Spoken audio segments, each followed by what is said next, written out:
उसमें पढ़ा दिखाओ। ठीक।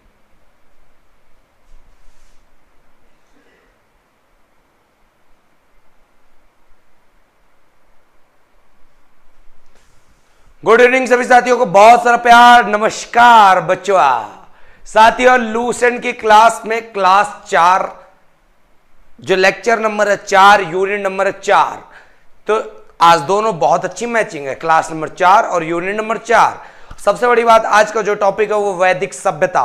तो वैदिक सभ्यता को हम लोग पूरा पढ़ लेंगे जबरदस्त तरीके से, अंदाज नए एक सिरे से।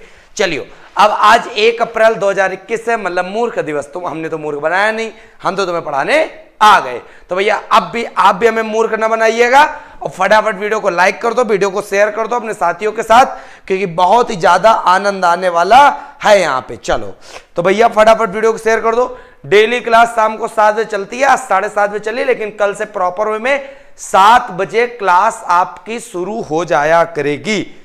कोमल, गुलशन, श्याम, हिमांशु, फूल सिंह, मुकेश, श्याम, मीना, सभी बच्चों को good evening, good evening, good evening बच्चा। फटाफट देखो, हम भी शेयर करे दे रहे हैं, आप भी वीडियो को शेयर कर दो। सभी साथी वीडियो को शेयर करते, जबरदस्त अंदाज में बहुत मजा आने वाला है। चलो भाइयों, बहुत बढ़िया अंदाज में शेयर कर दो सभी बच्चे। हाँ बहुत बढ़िया। अरे बच्चा डेली क्लास लेंगे, गुलशन मलिक काहे परेशान हो? हमने तुमसे वादा किया तो वादा पूरा किया जाएगा, बिल्कुल भी परेशान मत हो। बस आपको क्या करना है, साथ निभाना है और वीडियो को ज्यादा दूर तक फैलाना है, ठीक है? चलो चलो, बहुत बढ़िया। उम्मीद करते सभी बालक वीडियो को शेयर कर रहे हैं। अब बात कर लेते, शुरू करते अपने सेशन को। हाँ, गुड इवनिंग रविकांत, राज पटेल, एस मिश्रा, परियार, सलील सिंह। चलिए बहुत बढ़िया। पूजा सिंह गुड इवनिंग। सभी बच्चों को गुड इवनिंग। और सभी बच्चे आ चुके हैं, तो हम भी शुरू करें क्लास को। चलो देखते हैं आज का टॉपिक क्या है। वैदिक सभ्यता बालक, क्या है? वैदिक सभ्यता। चलो वैदिक सिविलाइजेशन के बारे में देखते हैं बड़े जबरदस्त अंदाज में। तो वैदिक सिविलाइजेशन, वैदिक सभ्यता यहां पे पहले लिख ले। तो भाई साहब एक चीज हमने आपको बताई थी, हड़प्पा सभ्यता मतलब सिंधु घाटी सभ्यता हमने आपको पढ़ा दी थी जबरदस्त अंदाज में। क्या पढ़ाया था? 2500 बीसी से 1750-1500 तक भी मिलता है उसका टाइम पीरियड। वैदिक सभ्यता का जो टाइम पीरियड है भाई साहब 1500 बीसी से 600 बीसी तक क्या था? वैदिक सभ्यता थी। अब वैदिक सभ्यता क्या थी तो बात समझो। यहां पड़ता था ये जो इधर का एरिया जो पड़ता था, इधर पड़ता था एरिया, क्या नाम था? इधर था अफगानिस्तान,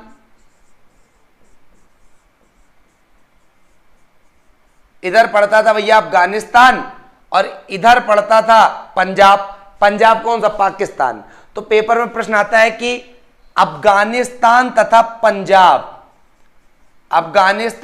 पंजाब से जो लोग आके भारत में बसे उनको कहा गया आर्य। क्या कहा गया? आर्य। और आर्यों के द्वारा जो सभ्यता बसाई गई उसको कहा गया वैदिक सभ्यता। क्लियर? कहने का तात्पर्य यह है अफगानिस्तान और पंजाब वाले एरिया से आके जो निवासी भारत में बसे, ये लोग आए थे चारागाह की खोज में, पशुपालन का मेन व्यवसाय था। तो ये लोग आए थे और यहां आके बस गए, तो इस सभ्यता को नाम दे दिया गया वैदिक सभ्यता। और जिसमें एक बहुत ही जबरदस्त थे, क्या थे? एक प्रकार से कह सकते हो इतिहासवेत्ता, उनका नाम था मैक्स मूलर। क्या था? Max Muller. मैक्स मूलर ने बताया कि जो आर्य हैं वो लोग अफगानिस्तान पंजाब से नहीं आए, वो लोग भारत में आके बसे। कहां से? आर्य लोग मैक्स मूलर के अनुसार जो आके बसे भारत में, वो लोग आए मध्य एशिया से, मिडिल एशिया से आकर भारत में बस गए। तो इसीलिए पेपर में प्रश्न आता है कि आर्यों का निवास स्थान मैक्स मूलर के अनुसार कहां का माना जाता है? तो मध्य एशिया का माना जाता है। नॉर्मली कहां माना जाता है? तो अफगानिस्तान और पंजाब का। क्लियर है बच्चा? बहुत बढ़िया, जबरदस्त। चलो सोनम सोनी आपका भी नाम ले लिया हमने, गोविंद, साधक, अवधेश, पूजा पांडे, बेटा सबका बहुत बढ़िया। मनीष राय, रविकांत, रजनी, अभिषेक। वीडियो को ज्यादा से ज्यादा लाइक कर देना, शेयर कर देना, नहीं मजा नहीं आएगा। तो ज्यादा से ज्यादा लाइक करोगे, शेयर करोगे, तभी तो डेली 7 बजे मैं उपस्थित हो पाऊंगा आपके पास। ठीक है बच्चा, चलो बहुत बढ़िया। तो उम्मीद करते इतनी बात समझ में आई। फिर वैदिक सभ्यता बट गई 2 भागों में। कितने भागों में? 2 भागों में। वो 2 भाग कौन कौन से हुए तो देख लो। 2 भाग वैदिक सभ्यता के कौन कौन से हुए? तो वैदिक सभ्यता के 2 भाग हुए, जिसका एक का नाम दिया गया, जिसको कहते हैं ऋग्वैदिक काल। एक को कहते हैं ऋग्वैदिक काल और एक को कहते हैं उत्तर वैदिक काल। क्या कहते हैं? उत्तर वैदिक काल। तो एक को कहते हैं ऋग्वैदिक, एक को कहते हैं उत्तर वैदिक। क्लियर? तो 2 भागों में वैदिक काल को बांट दिया गया। आर्यों के द्वारा बसी हुई सभ्यता थी और सिंधु घाटी सभ्यता नगरीय सभ्यता थी। तो याद रखिएगा, वैदिक सभ्यता जो थी वो ग्रामीण सभ्यता थी। कैसी सभ्यता थी? ग्रामीण सभ्यता। सिंधु घाटी सभ्यता मतलब हड़प्पा सभ्यता नगरीय सभ्यता थी। तो वैदिक सभ्यता कैसी थी? तो वैदिक सभ्यता ग्रामीण सभ्यता थी। सबसे बड़ी बात, सिंधु घाटी सभ्यता में शासन किसका चलता था? माता का, मातृ प्रधान था। तो वैदिक सभ्यता में शासन किसका चलता था? वैदिक सभ्यता में पितृ प्रधान। मतलब यहां पे मुखिया कौन होता था? यहां पर मुखिया होते थे पापा। क्लियर? तो पापा मम्मी दोनों सभ्यता हमने बता दी। मम्मी वाली सभ्यता कौन सी है? सिंधु घाटी, जय का कहते हैं हड़प्पा। और सिंधु घाटी सिंधु नदी किनारे स्थित सभ्यता थी। और पापा वाली सभ्यता कौन सी है? पापा लोग वैसे भी पुजारी ज्यादा, तो वैदिक सभ्यता पितृ प्रधान। क्लियर? तो पितृ प्रधान। और ग्रामीण सभ्यता, गांव में ज्यादातर कौन पसंद करता रहना? पापा लोग। क्लियर? चलो बहुत बढ़िया, नमस्कार। मजा तो आएगा ही भाई साहब, मजा नहीं आएगा तो मजा हम पढ़ाना ही बंद कर देंगे। मजे के लिए तो तुम्हारा पढ़ाते हैं कि आप पढ़ो, साथ में मजा भी लो। ठीक है, चलो बच्चा बहुत बढ़िया। हाँ, शेयर कर रहे हो, करते रहो, लाइक नहीं कर रहे हो, करो वाह करो। फिर ऋग्वैदिक काल, उत्तर वैदिक काल। क्लियर? फिर बच्चा वैदिक सभ्यता जब 2 भागों में बट गई तो दोनों का टोटल टाइम पीरियड चला 1500 से 600, मतलब टोटल चला 900 BC। तो भैया दोनों अलग अलग कितने साल चले? तो ऋग्वैदिक काल जो सभ्यता चली वो 1500 BC से 1000 BC तक ऋग्वैदिक काल चली। कितने साल तक? मात्र चली 500 साल। और फिर इसके बाद उत्तर वैदिक काल कितने साल चली? तो 1000 BC से 600 BC तक चला। क्या? 600 BC तक चला उत्तर वैदिक काल। तो वैदिक काल को भी हमने बांट दिया। क्लियर बच्चा? वैदिक काल को भी समझ बांट दिया, बहुत बढ़िया। तो ऋग्वैदिक उत्तर वैदिक दोनों काल आपस में क्या हो गए? बट गए। तो आर्यों द्वारा निर्मित सभ्यता क्या कहलाती है? तो आर्यों द्वारा निर्मित सभ्यता वैदिक सभ्यता कहलाती है। वैदिक सभ्यता 2 भागों में चली, उत्तर वैदिक और ऋग्वैदिक। पहले कौन सी चली? ऋग्वैदिक। बाद में कौन चली? उत्तर वैदिक। तो उम्मीद करते इतनी बात आपको समझ में आ गई होगी। हाँ, नीरू जी डेली क्लास लेंगे, बिल्कुल परेशान मत हो आप। ज्यादा से ज्यादा बस वीडियो को शेयर करो, तब मजा आएगा भाई। ठीक है? फिर याद रखना, ये पितृ प्रधान थी, ग्रामीण सभ्यता थी। और वैदिक सभ्यता वेदों के बारे में है। तो यहां पर भाषा कैसी यूज की जाएगी? भैया वैदिक की बात है तो संस्कृत भाषा यहां पर प्रयोग की गई। कौन सी भाषा? संस्कृत। और यहीं पे आप जानोगे वेद की संख्या कितनी है, बताया था 4। यहीं पे बताया था उपनिषद कितने हैं, 108। यहीं पे हमने बताया था वेदांग कितने हैं, तो वेदांग है 6। तो सब अच्छे से बताया था। पुराण कितने हैं? 18। तो एक बार फिर से मैं आपको रिमाइंड करा दूं, सारी चीजें एक एक याद रखिएगा। वेदों की संख्या कितनी? तो वेदों की संख्या 4। पुराण की संख्या कितनी? तो पुराण की 18। हमने बताया था सबसे पुराना वेद ऋग्वेद, सबसे पुराना पुराण मत्स्य पुराण। अब पुराण के बाद यहां दूसरा जो तीसरा नंबर आता है उसको आता है उपनिषद का। उपनिषदों की संख्या कितनी? 108। केवल 18 में बीच में 0 लगावेगा उपनिषद हो जाई।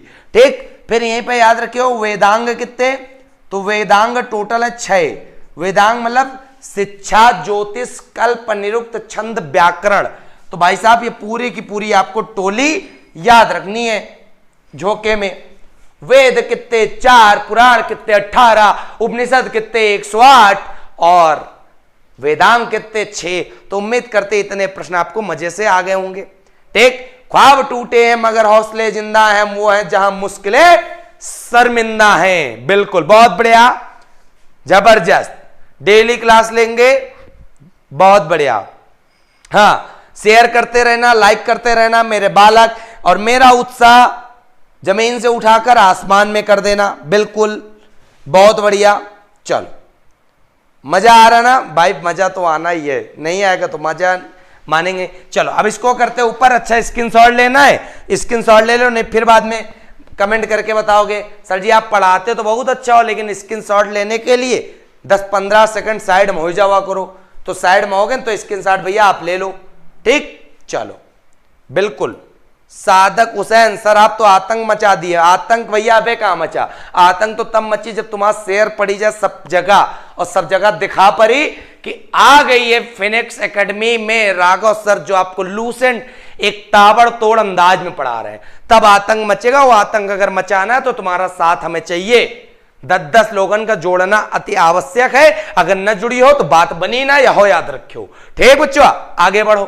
तो आगे जब बढ़ियो तो देखो वो प्रश्न तुमका का समझ में आएंगे, बहुत प्रश्न समझ में आएंगे भाई। देखत चलो, मजा ही मजा है, सजा कुछ नहीं, केवल मजा ही मजा करेंगे हम लोग, ठीक। चलो फिर यहां पर जो अब सबसे पहले तो बात करेंगे किसकी? ऋग्वैदिक काल की। तो ऋग्वैदिक काल में जो प्रशासनिक इकाई थी, पेपर में आएगा, ऋग्वैदिक काल में प्रशासनिक इकाई जो थी वो कितने भागों में बटी थी? प्रशासनिक इकाई मतलब प्रशासन को संभालने के लिए कितने इकाइयों में बटी थी? तो भैया टोटल इकाई नहीं 5। कितनी रही? 5। तो सबसे पहले कहा है कुल, जेका का परिवार, फिर क्या का ग्राम, फिर का विश्व, फिर का जन, और फिर का राष्ट्र। क्लियर? चलो, सबसे छोटी इकाई जिसको कहते हैं कुल, और कुल को ही कहते हैं क्या? परिवार। और जब परिवार होगा तो भैया ग्राम, उसके ऊपर इकाई कौन सी? ग्राम। और जब ग्राम होगा तो विश्व, और विश्व के बाद क्या होगा? जन, जन के बाद क्या होगा? राष्ट्र। ये उत्तर वैदिक काल में प्रशासनिक इकाई थी 5। पेपर में पूछा जाए तो उत्तर वैदिक काल की सबसे छोटी इकाई बताओ, तो हमारा सारा बचवा बोलेगा उत्तर वैदिक काल की सबसे छोटी इकाई, जेका नाम रहे कुल या परिवार। और कुल या परिवार में मुखिया को होता रहे पितृ प्रधान। तो पितृ प्रधान का मतलब का? पितृ प्रधान का मतलब एका मुखिया कौन? एका मुखिया मतलब पापा। पापा का मतलब पिता। तो भैया कुल या परिवार का मुखिया कौन होता था? इकाई का पिता होता था। क्या होते थे? पिता। क्लियर? और याद रखना उत्तर वैदिक काल में पिता को और क्या कहा जाता था? पिता, अथवा इसको कहते थे कुलप। चाहे कुलप कह लो चाहे पापा कह लो, बात एक ही है। जो कुल या परिवार के मुखिया होते थे। क्लियर? चलो बच्चों, तो उम्मीद करते मजा आ रहा होगा। ओम प्रकाश लोधी, रोहित, बिल्कुल सबका मजा आ रहा ना? चलो बहुत बढ़िया। क्लास कब से चलता है? तो क्लास भैया शाम का 7 बजे चलता है। जबरदस्त अंदाज में आतंक मचावे खातिर आ जाओ। बिल्कुल। शिवा सोनी उत्तर की या ऋग्वेद की? भैया ऋग्वैदिक पढ़ा रहे ना, पहले ऋग्वैदिक पढ़ा रहे शिवा बच्चों। तो ऐसी रहो, ऐसी ना जाओ। जब वैसी जाओ तब बात करो। अबे ऐसी रहो। अबे जब ऐसी रहो, जब वैसी जाइबे तो वैसी चले हो मेरे साथ, ठीक। तो भैया पापा वाला मामला समझ में आ गया कि ऋग्वैदिक काल में सबसे छोटी इकाई प्रशासनिक कौन सी रहे? सबसे छोटी जिका नाम रहे कुल या परिवार। और परिवार का मुखिया को, क्योंकि वैदिक सभ्यता पितृ प्रधान मतलब पापा, जिका का कुलप। क्लियर? चलो बहुत बढ़िया। अब यह बात है ये का ग्राम जो है, जो परिवार होंगे, कई परिवार मिलकर ग्राम बनाएंगे, गांव बनाएंगे। भैया ग्राम के मुखिया कौन? तो ग्राम के मुखिया ग्रामीणी। ग्राम के मुखिया ग्रामीणी। क्लियर? एक एक जबरदस्त अंदाज में समझाएंगे। और बेस मतलब जहर वाला नहीं, यो बेस दूसरा है। यो बेस मतलब गांव बनी गए तो कई सारे ब्लॉक, जैसे अभी तुम बोले तो ब्लॉक, तहसीलें, तो इसी तरह बेस। और बेस के मुखिया कौन? बेस के मुखिया विस्पति। विश्व के मुखिया विस्पति। क्लियर? तो इतनी बात उम्मीद करते समझ में आ गया। जब ब्लॉक तहसीलें बन जाएंगे तब क्या बनेगा? जनपद, जिला, जिका कहते हैं जन। और जन के मुखिया कौन? जन के मुखिया राजन। जैसे एक राज्य में कौन? एक जिले में कौन, डीएम। और तब उत्तर वैदिक ऋग्वैदिक काल में क्या बोलते रहे जिला वाले मुखिया का, राजन। क्लियर। ब्लाकन का विस्पति, ग्रामीणी। भैया एक एक जबरदस्त प्रश्न आता है, जब आएगा ना तब तुम करोगे, तब बताओगे कि यहां राघव सर ने हमें पढ़ाया था। बिल्कुल, फ्यूचर तो मेरा ही होगा, तुम्हारा होगा, मेरा होगा, पूरे फिनिक्स परिवार का होगा, लक्ष्य का होगा, और पूरे भारत देश के युवाओं का होगा जो मेहनत करेगा। ठीक है, अंबुज सर का क्लास पप्पू बेटा होगा। चलो बहुत बढ़िया। राजू भैया ऑब्जेक्टिव कैसे पूछा जाए वो भी बता दे, तो हम बता रहे दूंगा। सुनो, क्या पूछा जाए, ऋग्वैदिक काल की सबसे छोटी प्रशासनिक इकाई बताओ। तो सबसे छोटी प्रशासनिक इकाई क्या है, कुल या परिवार है। सबसे बड़ी इकाई बताओ तो राष्ट्र है। दूसरे नंबर की इकाई बताओ तो ग्राम है। और तुम ते कही दीस कि आरोही क्रम में लगाओ, छोटे से बड़ा मतलब असेंडिंग ऑर्डर।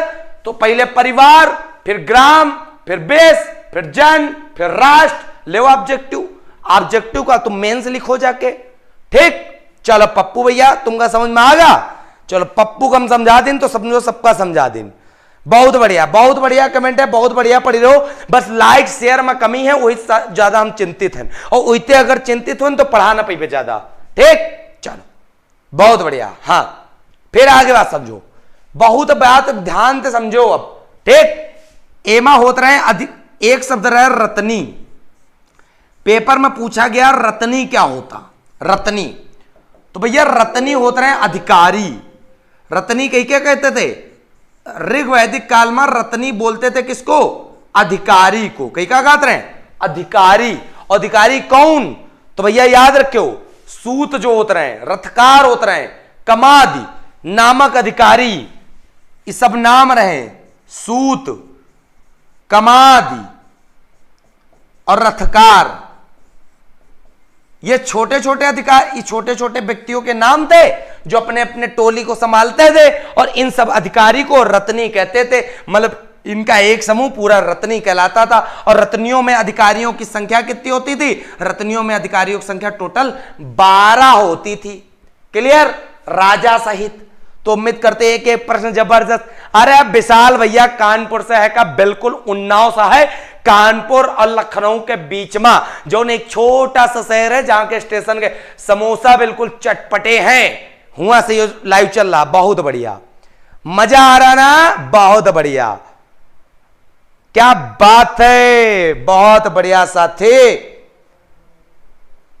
मजा आ रहा। चलो फिर आगे बात समझो भैया, सब बच्चन का बहुत ज्यादा मजा आ रहा। चलो फिर आगे बात समझो। तो तुमको प्रशासनिक इकाई समझ में आ गई, एक नंबर पूरा सामाजिक व्यवस्था बता रहे, रत्नी समझ में आ गए। तीसरे नंबर में सोचो गुप्तचर, जैसे अभी कहा तो अरे पुलिस आई, कमांडो आए, सीबीआई आई। सीबीआई मतलब का गुप्तचर संस्था। वही तरह ऋग्वैदिक काल में भी गुप्तचर होते रहे, ऋग्वैदिक काल में भी गुप्तचर होते रहे। और उनमें गुप्तचर पता कहीं क्या कहते रहे, पूरब और स्पष्ट का कहते रहे। पूरब, गुप्तचर को वहां क्या कहते थे, गुप्तचर को वहां कहते थे पूरब और स्पष्ट, दो शब्द ऐसे रहे। अब पप्पू जी कहते रहे ऑब्जेक्टिव बताओ, तो ऑब्जेक्टिव प्रश्न ऐसे है, ये स्पष्ट कौन थे, तो स्पष्ट कौन थे, तो इससे पता यह चलता है ऋग्वैदिक काल में गुप्तचर थे। कौन, स्पष्ट। पूरब कौन थे, पूरब भी ऋग्वैदिक काल में गुप्तचर थे। और पूरब क्या काम करते थे, पूरब का काम होता था दुर्गपति। जो दुर्ग होते थे, किले होते थे, वहां के पूरे पूरे ये दुर्गपति वहां की निगरानी रखते थे। और स्पष्ट कौन होते थे, तो जनता की गतिविधियों को निगरानी रखते थे। जैसे सीबीआई रखती है, जनता की गतिविधियों को निगरानी रखने के लिए जो गुप्तचर होते थे उनको कहते हैं क्या, उनको कहते हैं स्पष्ट। तो पूरब और स्पष्ट के बारे में उम्मीद करते दिमाग में बिल्कुल बैठ गया हो, ठनक गया हो। बहुत बढ़िया, बिल्कुल। हाँ, अंकित, आशा, गौरी, शंकर भैया लाइक शेयर में ठोक दो एक बार दबा के। बहुत बढ़िया, ऋषि, रामराज, मजादार, क्या बात है। हाँ, अब देखो भैया और समझो बहुत ध्यान से, बहुत ध्यान समझो, स्क्रीनशॉट लेते रहो। ये पूरी सामाजिक व्यवस्था तुमको बता रहे हैं। 4 नंबर में यहां क्या रखियो, 4 नंबर और 5 नंबर याद कर लो। एक शब्द है उग्र, याद करना है। पेपर में पूछा जाएगा ऋग्वैदिक काल में उग्र किसे कहते हैं, पेपर में पूछा जाएगा ऋग्वैदिक काल में वाजपति कई का कात, तो भैया वाजपति उग्र दोनों याद कर लो, दोनों याद कर लो। वाजपति कई का कात है और उग्र कई का। हाँ राजू आप भैया हमारा रोज वीडियो देखा तो बहुत बढ़िया भैया, बहुत बढ़िया, जबरदस्त। और रामराज कह रहे हैं इतना जबरदस्त तो आज तक जीवन में पढ़े नहीं। अरे भैया धन्यवाद जो इतना तुम हमका प्यार देवत हो। ठीक है फिर भैया समझो बाजपति का काम क्या है, बाजपति का काम है गोचर भूमि का अधिकारी, जहां पर गैया चढ़ती रहे उसकी भूमि का कौन अधिकारी क्या कहते थे, वाजपति। वाजपति क्या बोलते थे, गोचर भूमि का अधिकारी कहते थे इसको। क्लियर। फिर अपराधियों को पकड़ने वाले अधिकारी क्या कहते थे, अपराधियों को पकड़ने वाले अधिकारी को, तो याद रखना अपराधियों को पकड़ने वाले अधिकारियों को ऋग्वैदिक काल में क्या कहते थे, उग्र। उग्र तो याद हुई, उग्र कब गलत ना हुई। अरे अफसाना खान अच्छा रीजनिंग की क्लास नहीं लेते हो आप, बहुत अच्छा पढ़ाते हो, रीजनिंग भी लेंगे परेशान ना हो, संडे को लिया जाएगा। ठीक चलो बहुत बढ़िया। बस आपको क्या करना है, जबरदस्त अंदाज में वीडियो को शेयर करना। अब बात समझो बहुत ध्यान से, कहा समझियो बच्चों आप, तो बात समझो। ऋग्वैदिक काल में पुरुष जो वर्ण व्यवस्था है, ऋग्वैदिक काल में जो वर्ण व्यवस्था है आपने ऋग्वेद में पढ़ा ही था, तो ऋग्वैदिक काल में जो वर्ण व्यवस्था है वो कितने भागों में बटी थी, 4। कौन कौन, एक रहे ब्राह्मण और एक रहे क्षत्रिय और एक रहे वैश्य और एक रहे शूद्र। ब्राह्मण क्षत्रिय वैश्य शूद्र ये 4 जने रहे वर्ण व्यवस्था में, कब, ऋग्वैदिक काल में। क्लियर। और जेमा कहा जाते कि जो ब्राह्मण रहे वो ब्रह्मा जी के मुख से पैदा हुए और जो क्षत्रिय रहे वो ब्रह्मा जी की भुजाओं से पैदा हुए और वैश्य ब्रह्मा जी की जांघों से पैदा हुए और जो शूद्र ब्रह्मा जी के चरणों से उत्पन्न हुए। तो शूद्र अपने आप को कम नहीं समझेंगे, मुख से बड़ा क्या है, मुख से बड़ा है क्या, चरण। आदमी चाहे जितना बड़ा पंडित मानता हो, चाहे जितना बड़ा ब्राह्मण हो, लेकिन पैर वो छूता है। तो भाई साहब याद रखिएगा सबसे बड़ा मैं किसको मानता हूं, शूद्र को। ठीक है याद रखिएगा। चलो तो उम्मीद करते इतनी बात आपको वर्ण व्यवस्था समझ में आ गई। अब ये जो ऋग्वैदिक काल में वर्ण व्यवस्था है कई पर आधारित रहे, तो ये आधारित है व्यवसाय पर, मतलब जो सिंपल सी बात है व्यवसाय पर आधारित वर्ण व्यवस्था थी। ब्राह्मण क्या, ब्राह्मण जो पूजा वूजा करते थे, पुरोहित थे, घरों में जाके शादी वादी करवाते थे। क्षत्रिय जो लड़ाई झगड़े युद्ध में भाग लेते थे। वैश्य जिनका व्यापार काम था। और शूद्र सेवा करना, सेवा परमो धर्मा, सबको पता सेवा से बड़ा कोई धर्म नहीं है। सब लोग अपने आप को बादशाह समझ लेंगे, अपने आप को बहुत बड़ा तुर्रम खां समझ लेंगे, लेकिन जो व्यक्ति सेवा करता है उससे बड़ा व्यक्ति जीवन में कोई हुआ ही नहीं। भाई साहब सेवा करवाना सबको आता है, लेकिन जब दिल से सेवा होती है वो केवल दिल से ही हो पाती है, पैसों से सेवा नहीं कराई जा सकती, याद रखिएगा। ठीक है तो सभी बच्चों को पढ़ाई के साथ साथ मोरल नॉलेज जरूर रखना है। अपने आप को कभी भी बहुत बड़ा इंसान नहीं समझना चाहिए। तुम इस धरती पे बिल्कुल तुच्छ प्राणी हो और मर के चले जाओगे, इतना याद रखना। यहां पर जितना हो सके सेवा कर लो। और जो लोग कहते हैं शूद्र लोग सिर्फ सेवा करने के लिए बने थे, सेवा करके भगवान यही कहता है, तब तो बड़े बड़े ब्राह्मण, बड़े बड़े बहुत बड़े पैसा वाले भी भगवान की मूर्ति में दबाते रहते हैं। क्यों? क्योंकि वो सेवा करना चाहते, लेकिन वो माँ बाप की सेवा नहीं कर रहे, वो इंसानियत की सेवा नहीं कर रहे। लेकिन शूद्र असली में मानव व्यक्ति थे, बहुत अच्छा व्यक्तित्व था उनका। क्लियर? चलो बहुत बढ़िया। राजू जी एक ही दिल है तुम्हारा, और लेकिन रोज दिल जीत लेते हैं। भैया 2-4 दिल बना लो तुम हमारे लिए। चलो बहुत बढ़िया, क्या बात है, मजा आ गया ना भैया। ये बताओ समझ में आना चाहिए, दिमाग में बिल्कुल फीड होना चाहिए। ठीक है चलो तो वर्ण व्यवस्था तुम्हें समझ में आ गई, बहुत बढ़िया। तो व्यवसाय के आधार पे क्लियर? तो वर्ण व्यवस्था तुमको समझ में आ गई। अब जो आगे बात करेंगे वो क्या बात करेंगे, तो बात समझो। सामाजिक व्यवस्था 7वां पॉइंट नंबर याद कर लो, एक एक पॉइंट रटवाए दे रहे तुमको। फिर इनका पेय पदार्थ क्या था, किसका? ऋग्वैदिक काल में पेय पदार्थ क्या था? तो पेय पदार्थ था सोमरस। क्या था? सोमरस। सोमरस जो वनस्पति से बनाया जाता था। किससे बनाया जाता था? वनस्पति से। फिर इनका मुख्य व्यवसाय क्या था, ये भी याद रखो। तो इनका मुख्य व्यवसाय था पशुपालन, कृषि। ठीक, फिर आगे बात समझो बहुत ध्यान से। 9वां नंबर पॉइंट याद रखो। क्या याद रखियो यहां पर तुमका, जो तुमका बता दे रहे, आर्यों के द्वारा खोजी गई धातु कौन सी रहे? सिंधु घाटी सभ्यता में तुमका कांसा धातु मिली रहे। ठीक, और वहां पर आप देखो रहे मनुष्य के द्वारा जब प्रागैतिहासिक काल पढ़ो रहे, खोजी गई पहली धातु तांबा रहे। क्या रहे? तांबा। और यहां पर याद रखना खोजी गई धातु पहली, सॉरी, खोजी गई धातु आर्यों के द्वारा, उसका नाम क्या रहे? लोहा। क्या नाम रहे? लोहा। और याद रखना ऋग्वैदिक काल में लोहा को लोहा नहीं कहा गया। लोहा को लोहा नहीं कहा गया। लोहा को ऋग्वैदिक काल में क्या कहा गया? तो याद रखिएगा श्याम अयस कहा गया। लोहा को ऋग्वैदिक काल में क्या कहा गया? श्याम अयस कहा गया। क्लियर? और याद रखिएगा, याद रखिएगा मेरे शेर, ऋग्वैदिक काल में तांबा को क्या कहा गया? तो तांबा को कहा गया लोहित अयस। अब मेरा बच्चा पूछेगा बहुत बड़ा डाउट, क्या क्लियर हो गया? बच्चे का डाउट नहीं, बिल्कुल जिंदगी बन गई। क्या बन गई?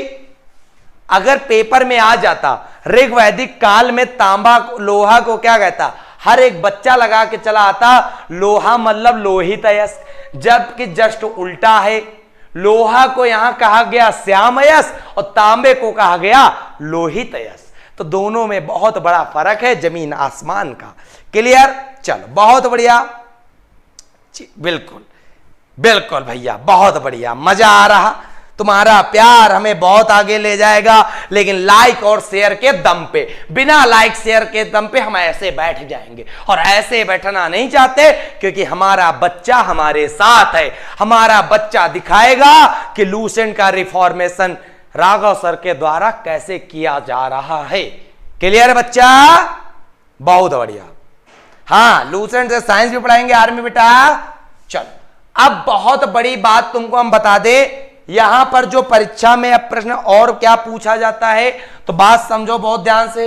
यहां पे अगला पॉइंट जो हम तुमको बता दे, 10 नंबर याद कर लो। प्याज खाओ नहीं खाओ, एक प्याज की जगह लिख लो अमाजू। क्या लिखोगे? अमाजू। तो याद कर लो, प्रेजेंट टाइम में अगर कोई भी लड़की की शादी नहीं होती, उसका कहा कुंवारी लड़की, लेकिन ऋग्वैदिक काल में कुंवारी लड़की क्या कहा जाता था? कहने का मतलब है जीवन भर अविवाहित रहने वाली, जीवन भर अविवाहित रहने वाली स्त्रियों को, जीवन भर अविवाहित रहने वाली स्त्रियों को क्या कहते थे? जीवन भर अविवाहित रहने वाली स्त्रियों को अमाजू कहते थे। क्या कहते थे? अमाजू। क्लियर? चलो बहुत बढ़िया, जबरदस्त भैया, मजा आना चाहिए, नहीं तो बेकार है भाई, ये मान लो। फिर 3 प्रकार के वस्त्र पहनते थे, जो वस्त्र पहनत रहे आर्य लोग ऋग्वैदिक काल में पहनावा, वो कार है 3 प्रकार के वस्त्र हैं। कौन कौन? एक रहे वास, और एक का नाम रहे अधिवास, और एक का नाम रहे उष्णीयु। 3 प्रकार के वस्त्र पहनते थे आर्य लोग ऋग्वैदिक काल में। फिर भैया एक प्रश्न याद रखना, एक शब्द आया यहां पे नीव। क्या आया? नीव, नीवी। नीवी का प्रश्न क्या बनेगा? अंदर पहनने वाले वस्त्र को जो बनियान वनियान पहना तो उइका का कहते रहे, तब उइका कहते रहे अंदर पहनने वाले वस्त्र। तो भैया अंदर पहनने वाले वस्त्र को क्या कहते थे? मोरे बालक बता दो तुम हमको। तो कहते थे नीव। क्लियर? बहुत बढ़िया।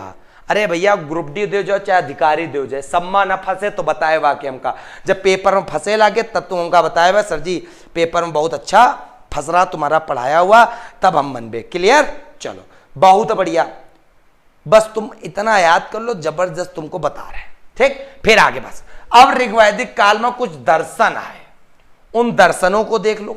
तो यहां पर एक हेडिंग लगेगी बहुत अच्छे से, प्रमुख दर्शन एवं उनके संस्थापक। प्रमुख दर्शन एवं संस्थापक एपी पेपर में बहुत अच्छे से आता है, प्रमुख दर्शन एवं उनके संस्थापक। तो भैया सबसे पहला दर्शन कौन सा? सबसे पहला दर्शन तो हम तुमको याद करा दें, योग। योग दर्शन के संस्थापक कौन थे? तो भैया योग के लिए कौन प्रसिद्ध हुई रहा? बाबा रामदेव। और रामदेव की दवा का नाम क्या चल रहा? पतंजलि। तो योग दर्शन के संस्थापक का क्या नाम रहा बचवा? तो योग दर्शन के संस्थापक का नाम रहा पतंजलि। कबो न भूलियो, कबो न भूलियो, योग दर्शन के संस्थापक का नाम रहा पतंजलि। क्लियर? चलो भैया, फिर दूसरा दर्शन कौन रहे? दूसरा दर्शन रहे न्याय। कारण न्याय। और आप बताओ महात्मा बुद्ध जो रहे, महात्मा बुद्ध, उनका गौतम कहत रहे सिद्ध। ठीक, तो भैया महात्मा बुद्ध जब अपने बहुत धनाढ्य परिवार के रहे, यात्रा पर जाते रहे, तो लेकिन एक बूढ़ा व्यक्ति दिखा, एक 100 दिखा, एक बीमार दिखा, तो उन्होंने न्याय की बात कही। तो जब न्याय की बात कही तो यहीं पर एक प्रश्न याद रखना, न्याय किससे संबंधित है? गौतम से। न्याय किससे संबंधित है? गौतम से। फिर भैया एक रहे सांख्य दर्शन। क्या नाम है? सांख्य दर्शन। सांख्य मतलब संख्या पर मामला चलता। और आपको पता होना चाहिए कपिल देव एक ऐसा इंसान था जो कभी संख्या पे ध्यान देता था बहुत ज्यादा। क्यों? क्योंकि उसने सबसे पहले भारत को वर्ल्ड कप जिताए थे। कौन? कपिल देव साहब। तो भैया सांख्य दर्शन किससे संबंधित है? कपिल जी से। याद रखिएगा। और इन दर्शनों में से सबसे प्राचीन दर्शन कौन सा? तो सबसे प्राचीन दर्शन कौन सा? सांख्य दर्शन। क्लियर? एक एक प्रश्न भैया तुमका ऐसे कहू ना पढ़ाई, एक एक रटवा के। ठीक, चलो अंकित भैया फिजिक्स पढ़ाइबे भैया, समझ लो बिल्कुल सीरियल तो जाइए तब ही पढ़ा पे। हम भगवान तो आहिन ना, बस धीरे धीरे पढ़ा पे और धीरे धीरे अगर पढ़े को तो हमारे साथ बने रहो सब जने। ठीक, चलो बहुत बढ़िया। हाँ तो मुझे वीडियो शेयर करते रहो बच्चा। रामराज परियार, साली सिंह और रामराज प्रताप सिंह, वीडियो से जितेंद्र कुमार, तभी मजा आई है, नहीं मजा नहीं है, ये इतना याद रखो। फिर बच्चा अगला एक दर्शन रहा जिसका नाम रहा चरवाक। और जब चरवाक रहे तो चरवाक जो है अपने नामे पर दर्शन लिख दिन, उसका नाम रख दिन चारवाक का चारवाक। उसका नाम का रख दिन चारवाक का चारवाक। ले चबाओ छट खटाखट। फिर भैया जो अगला दर्शन हुआ पांचवा, उसका नाम रखा गया पूर्व मीमांसा। क्या रखा गया? मीमांसा जो रहे वो पूरब वाली रहे। ठीक, और एक मीमांसा जो रहे, एक पूरब मतलब पहले वाली, एक बाद वाली, दोनों मीमांसा आपको याद रखनी। बाद वाली क्या कहते हैं? उत्तर। तो पहले वाली पूर्व मीमांसा और दूसरे वाली को उत्तर मीमांसा। तो जो पूर्व मीमांसा है उनके दर्शन के संस्थापक को रहे, उनका नाम है जैमिनी। क्या नाम था? जैमिनी। और उत्तर मीमांसा का क्या नाम था? उत्तर मीमांसा का जो नाम था उसका नाम था बादरायण। बादरायण। तो पूर्व मीमांसा के कौन थे? जैमिनी रहे, और उत्तर मीमांसा को रहे बादरायण रहे। क्लियर? अच्छा मजा आ रहा ब्रजमोहन, मजा तो ही है भैया। 7 बजे शाम का क्लास चलत है। ठीक, कितने बजे? 7 बजे। फिर एक याद रखो, एक दर्शन का नाम रहा जिका का वैशेषिक। क्या कहते हैं? वैशेषिक। और वैशेषिक दर्शन के संस्थापक का क्या नाम रहे? कणाद या उलूक। क्या नाम रहे? कणाद या उलूक। भैया कण कण में विशेष चीज बसी हुई है, तो वैशेषिक बन गया कणाद या उलूक का। क्लियर? महेश मीना मस्त पढ़ा रहे हो, तुम्हारा प्यार है जो बढ़ा रहे हम। बिल्कुल बिल्कुल भैया, तुम्हारे प्यार को बढ़ा रहे हो। तुम्हारा प्यार तभी बरसेगा जब हम मस्त पढ़ाएंगे। तो भैया तुमको क्या करना है, शेयर करना दबा के और दिखा देना लूसेंट का रिफॉर्मेशन राघव सर के द्वारा जबरदस्त अंदाज में यूनिट 4 का किया जा रहा है, लगातार होता रहेगा। बहुत बढ़िया। जो पहली क्लास में आया है बंदा वो पहले 3 क्लास देख ले, तो जिसको चौथी क्लास ऑटोमेटिक अच्छे से समझ में आने वाली है। बहुत बढ़िया बालक।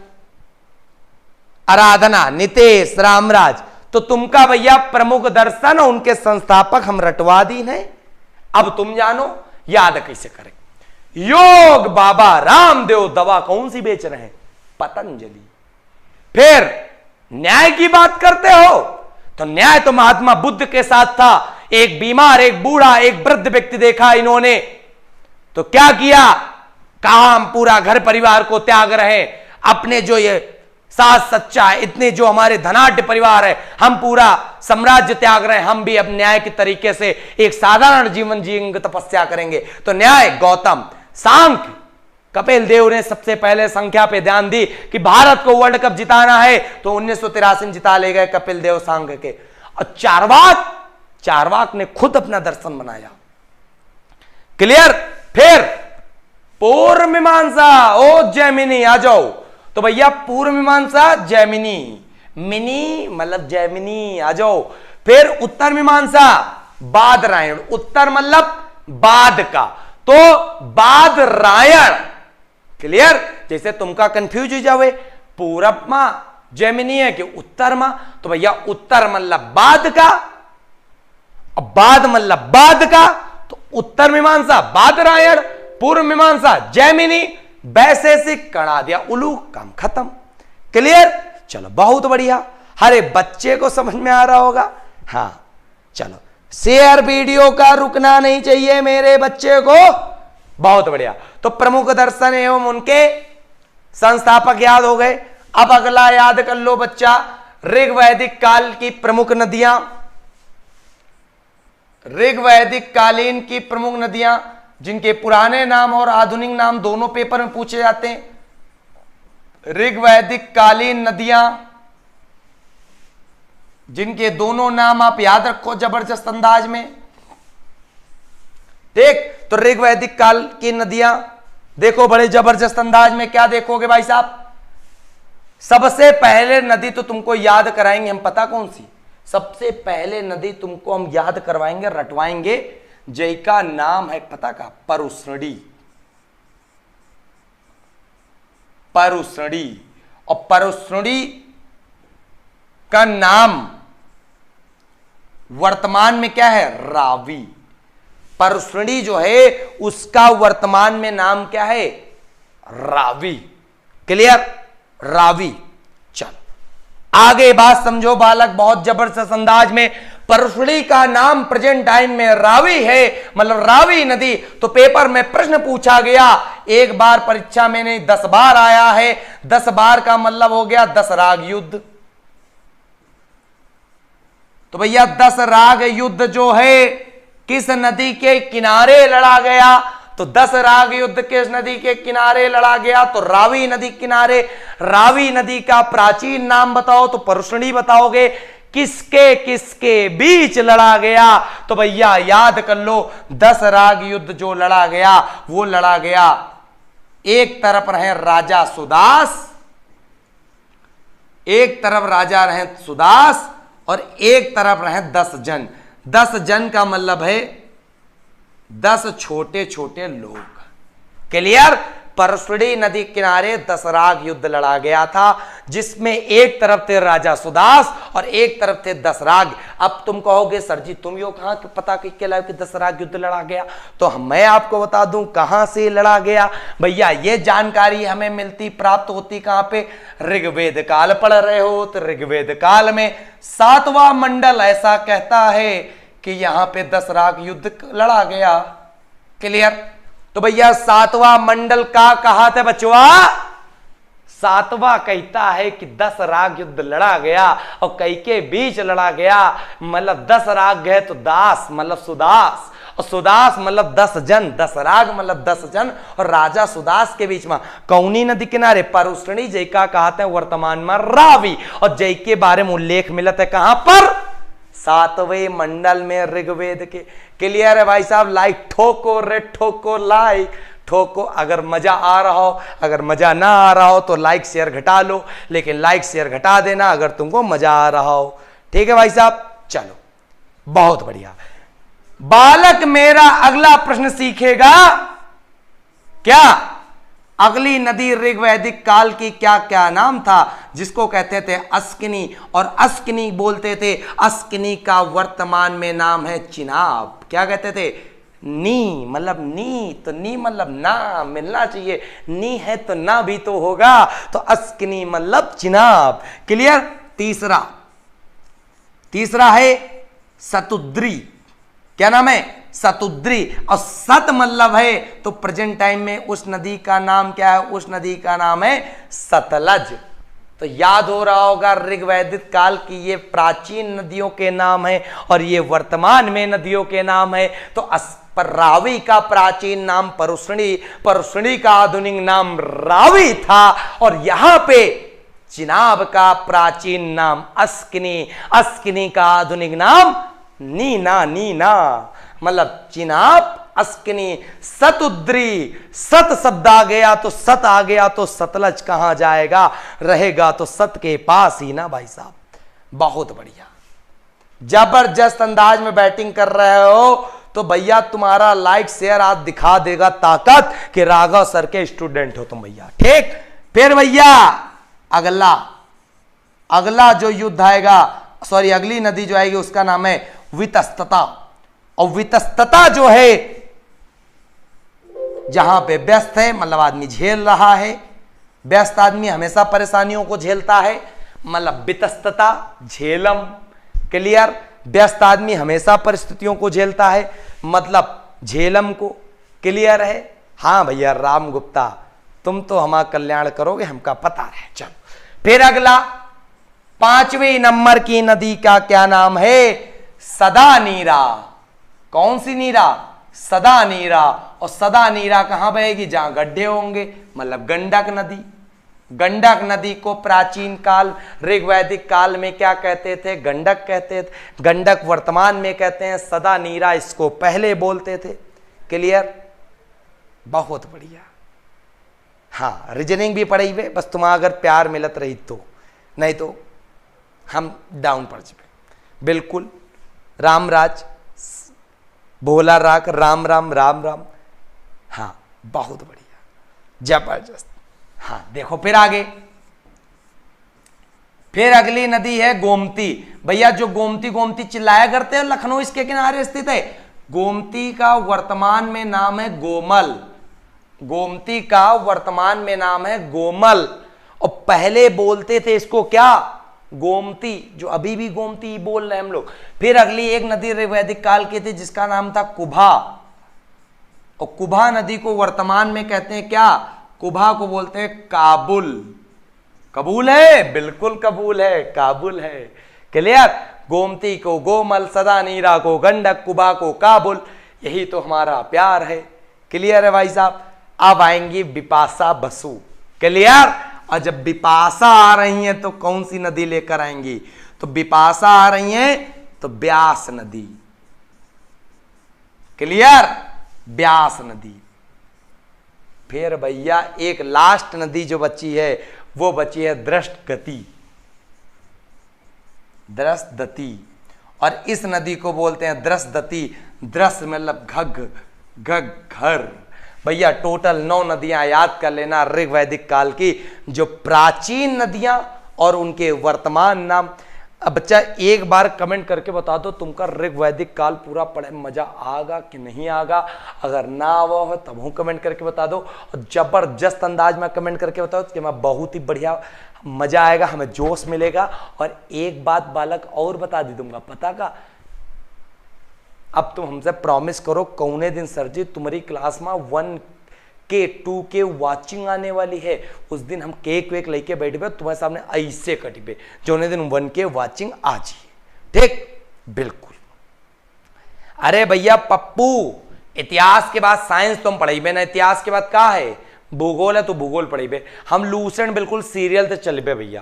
देखो साफ सीधी बात, तुमको चाहे अच्छा लगे चाहे बुरा, और हमको कुछ नहीं कहे, ठीक। ब्रजमोहन, सभी बच्चों को बहुत मजा आ गया और हमको खुशी है कि तुम लोगों को मजा आ रहा है, बिल्कुल। हाँ, अब बात समझो बच्चा, अब प्रश्न आता है, प्री पशु क्या था ऋग्वैदिक काल में, तो याद कर लो, प्री पशु जो था वो था घोड़ा ऋग्वैदिक काल में। प्री देवता कौन थे यहां पर, तो ऋग्वैदिक काल में प्री देवता थे जिनका नाम था इंद्र, ठीक। तो ये भी प्रश्न आप याद कर लो, ऋग्वैदिक काल में। चलो बहुत बढ़िया। हाँ अच्छा, सबको मजा आ गया, बिल्कुल। हाँ क्या बात है, लाइक तुम तो ठोके दे रहे हो आज भाई। चांदनी शेख, बहुत मजा आ गया। अरे भैया इतना मजा आ गया, तुम्हारा प्यार बना रहे हम पे सदा। चलो भैया। अच्छा पप्पू, आप बिहार भागलपुर थे हो तो लगाओ एक बार जोर और बिहार भागलपुर में दिखा दो ताकत को कि लूसेंट इस तरह पड़ जाती। लूसेंट रटे तो होगे लेकिन रिफॉर्म करने का तरीका सिखा रहे पप्पू भैया, ठीक है। चलो बहुत बढ़िया। हाँ जल्द ही 1K होगा भैया, तुम्हारा तो प्यार है, जब तुम 1K कर दोगे उस दिन एक केक तुम्हारे नाम, ठीक, एक केक तुम्हारे नाम, बिल्कुल।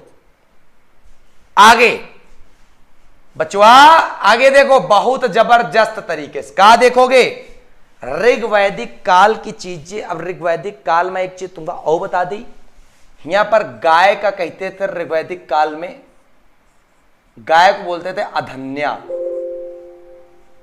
गाय को क्या बोलते थे, अधन्या। और अधन्या का मतलब होता है वध ना करने योग्य, मतलब गाय का वध नहीं कर सकते हो, अगर आपने वध किया तो आपके ऊपर देश निकाला तक का, देशद्रोह का मुकदमा लग जाएगा। क्लियर, बिल्कुल। चलो तो याद रखिएगा, गाय को ऋग्वेद में क्या कहते थे, अगन्या कहते थे। तो इस प्रकार ऋग्वैदिक काल की सारी चीजें हो जाती खत्म। अब देखो उत्तर वैदिक काल में, तो उत्तर वैदिक काल में पहले राजा का कहत रहे, तो ये गाय का मामला था, इसको कर देते थोड़ा सा ऊपर, खत्म। अब यहां डाल लेते उत्तर वैदिक काल, तो उत्तर वैदिक काल फटाफट देख लो, काम खत्म।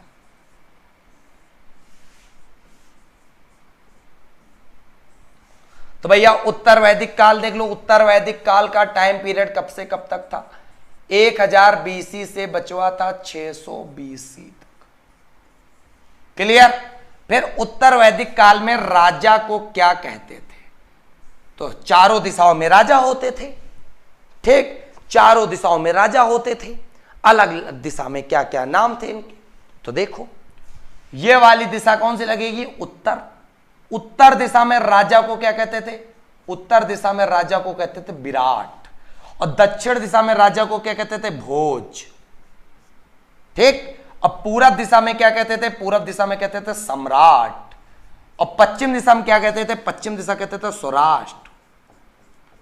तो विराट, भोज, सम्राट, स्वराष्ट्र। और याद रखिएगा मध्य दिशा को क्या कहते थे, मध्य भारत के दिशा को राजा को राजा ही कहते थे। तो पेपर में प्रश्न आएगा, उत्तर वैदिक सभ्यता में जो 4 दिशाएं प्रमुख थीं, उत्तर, दक्षिण, पूरब, पश्चिम, चारों दिशाओं में शासकों को क्या क्या कहा जाता था, तो उत्तर में कहा जाता था विराट, दक्षिण में कहा जाता था भोज, पूरब में कहा जाता था सम्राट, और पश्चिम में कहा जाता था स्वराष्ट्र। क्लियर। और याद रखिएगा, पूरब वाली दिशा को उस समय बोलते थे प्राची, पश्चिम वाले को बोलते थे प्रतीची, और दक्षिण उत्तर वाले को बोलते थे उदीसी। क्लियर, बिल्कुल, बहुत बढ़िया। बिहार के सारसा से धरती से चरण स्पर्श गुरुदेव, बेटा हमेशा खुश रहो, हमेशा हमारा जितना भी पढ़ाया आज तक, हमको जितने लोगों ने गुरु माना, मैं पहली बात तो अपने आप को गुरु मानता ही नहीं, बस आपका एक छोटा सा भाई समझता हूं अपने आप को, और आपका बस प्यार रहे, बना रहे, और जब तक हम पढ़ा रहे हैं आपको, आप पढ़ते रहो, यही हमारी दुआ है ईश्वर से। और आप लोग बस वीडियो ज़्यादा से ज़्यादा शेयर करना, और जितना ज़्यादा भगवान ने या सरस्वती माँ की कृपा से हम आपको पढ़ा सकते उतना मैं आपको पढ़ाऊंगा पूरा। एक भी शब्द अपने अंदर रखूंगा नहीं कि ये शब्द मैं छुपा लूँ, इससे आपका पेपर रुक जाए। पेपर हमेशा निकालने की कोशिश में रहता हूँ और पढ़ाता हूँ उतना ही जो पेपर में आपका फंसे। क्लियर है? क्या टाइम है हमारा? हमारा टाइम शाम को 7 बजे से। क्लियर? याद कर लो, बिल्कुल। अब याद कर लो, उत्तर वैदिक काल में जो पहला नगर था, पहला नगर जो ईंटों से बना था, उत्तर वैदिक काल में ईंटों से बना था, उसका नाम था कौशाम्बी। क्या नाम था? कौशाम्बी। क्लियर? फिर उत्तर वैदिक काल में याद कर लो, यहां पे जो आभूषण थे, वो 2 आभूषण उत्तर वैदिक काल में फेमस थे। एक को कहते थे निष्क और एक को कहते थे सतमान। और याद कर लेना, निष्क जो आभूषण था, ये दोनों स्वर्ण आभूषण थे और एक गले में पहना जाता था। क्या? निष्क। क्लियर? ये भी याद कर लेना। बहुत अच्छा। हाँ, डेली क्लास लेने आएंगे मीनू। आप लोग प्यार दोगे तो, प्यार नहीं दोगे तो कैसे काम चलेगा? ठीक है। फिर आगे देखो, उत्तर वैदिक काल में एक उपनिषद आया था जिसको नाम कहते हैं मुंडको उपनिषद। अब मुंडको उपनिषद में एक आदर्श वाक्य था, जिस आदर्श वाक्य को हम लोग जानते हैं क्या? सत्यमेव जयते। सत्यमेव जयते, ये आदर्श वाक्य था मुंडको उपनिषद में। मुंडको उपनिषद में यज्ञ की तुलना, यज्ञ की तुलना मुंडको उपनिषद में किससे की गई है? तो यह तुलना की गई है टूटी नाव से। यज्ञ की तुलना मुंडको उपनिषद में की गई है टूटी नाव से। तो ये भी प्रश्न आपको अच्छे से याद रहेगा। ठीक है? सोनू सिंह, बिल्कुल। हाँ, अच्छा, लूसेंट हम रीड कराते हैं, आपको बहुत मजा आता है। स्क्रीनशॉट लेना तो ले लो स्क्रीनशॉट भैया, जैसे जैसे। और गायत्री मंत्र तो तुम नाम बता ही दिन ने, है ना? चल। और उत्तर वैदिक काल में याद रखो, कृषि के लिए जो हल प्रयोग होते थे, हल को कहा जाता था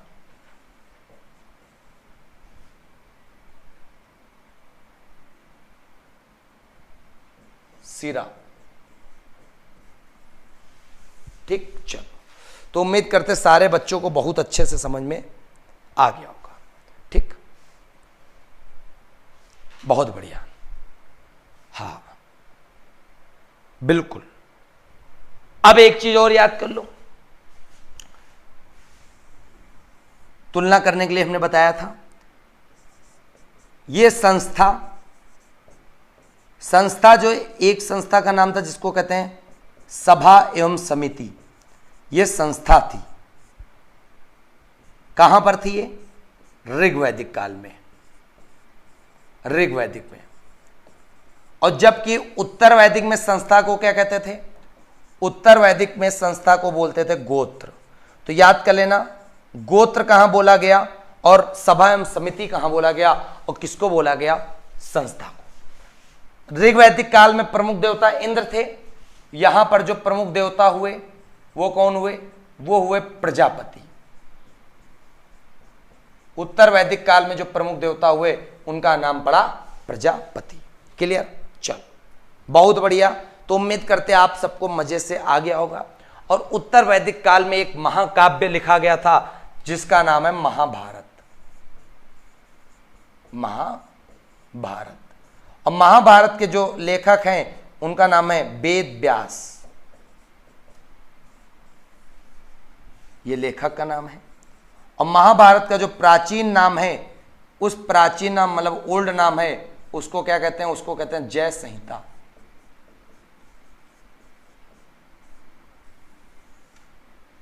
जय संहिता महाभारत का प्राचीन नाम है। क्लियर? तो उम्मीद करते हैं भैया अब स्क्रीनशॉट तुम्हारा लेने का समय आ गया। ठीक है, ले लो स्क्रीनशॉट। तो भैया उम्मीद करते हैं आपको पूरा का पूरा प्रश्न क्या हो गया होगा, समझ में आ गया होगा। जबरदस्त अंदाज में बैटिंग भी हो गई। तो साथियों अब विदा है आपसे, विदा लेने का वक्त आ गया है। कल हम तुमका मिलवे कहां, महाजनपदों का उदय मां। और महाजनपदों का उदय बहुत ही धमाकेदार तरीके से कल शाम 7 बजे राघव सर उपस्थित हो जाएंगे। ठीक है, तो आप लोग भी शाम का 7 बजे पूरी की पूरी संख्या आ जाना और 10-10 लोगों का वो लेके आ जाना। तो बहुत मजा आने वाला है। और जिन जिन बच्चों को वीडियो पसंद आया है लाइक कर दो, अपने अपने ग्रुप में 10-10 लोगों का शेयर कर दो, जिसमें बहुत ही बढ़िया अंदाज में बैटिंग होगी। और बैटिंग ऐसी भी है कि पूरा वैदिक सभ्यता तुम्हारे दिमाग में चल रही है। सिंधु घाटी और वैदिक में दोनों कंपेरिजन करके आप पढ़ लो। ठीक, चलो भैया ये देखो फ्यूचर टू मेरा ही होगा, कह रहे हैं और पढ़ाओ। अरे बच्चा थोड़ा थोड़ा पढ़ो जिसमें समझना। अब बारी है अम्बुज सर की, अम्बुज सर अभी आ रहे हैं मैथ में धमाल मचाने, तो मैथ आप भी पढ़ो अच्छे से। ठीक है, मजा आ गया। थैंक यू बेटा, थैंक यू सब लोगों का बहुत सारा प्यार। अगर वीडियो शेयर करोगे, 10-10 लोगों को जोड़ोगे, तो भगवान आपका भला करे, भगवान आपकी रक्षा करे। चल साथियों वक्त है विदा लेने का। तो सभी बच्चों को दिल से क्या कहें, जय हिंद, जय भारत, वंदे मातरम।